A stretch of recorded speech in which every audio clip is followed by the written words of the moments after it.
Hi, I'm Pratik Dash, and I'm going to talk about capital punishment is a necessity practice for punishing heinous crimes in the society or not. Capital punishment has been in practice since ages dating back to the earliest of human civilization as a method of control by authoritarians as well as to maintain law and order in the society. On the same ideals, it is still in practice in many parts of the world. While on an ethical stature, it is totally understood by most people that capital punishment as a method of imposing authority or its implementation in the absence of well formulated law or its imposition below a well argumented level of crime is unjust. Still, the complete abolishment of capital punishment pertaining to perpetrators who have committed the gravest, the heinous, and the grotesque of crimes is not justice as well. It is here that countries like India and Indonesia, who have a firm standing on the magnitude of crime at which death penalty is awarded, can be taken an example from. Arguments lie over the magnitude of psychological trauma that convicts have to undergo in the period between trial and execution, but firmly believe that trauma stands nowhere in front of the worst that has been afflicted on the victim as well as the people associated to the victim.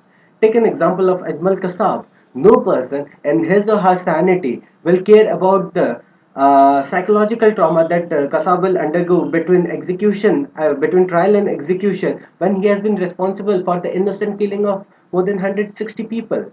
Moreover, in most societies, law and order run on fear, and there is no bigger deterrent to the gravest of crimes than the death sentence. My arguments on the necessity of capital punishment fall in place in reference to the above emotions and hard facts.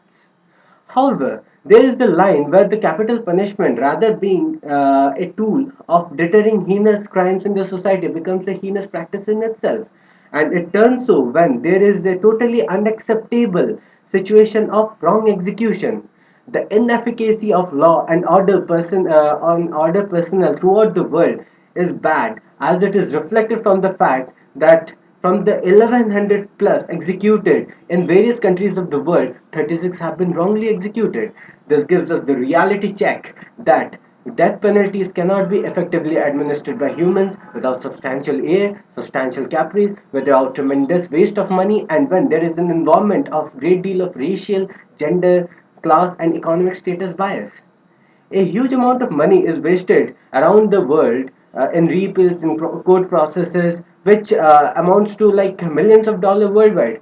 For example, California spent a whooping $80 billion in the last 5 years in the criminal jurisprudence of people on death row. Just wonder this money being utilized in bettering the law and order situation in various parts of the world, investing in advanced technologies in forensics. They were bringing down the crime rate and bettering the jurisdiction. Besides, innumerable surveys have showed that life without parole can be a better substitute to death penalty and is equally an effective deterrent. The above arguments, some of my vouch for not having capital punishment as a means of justice. Thank you.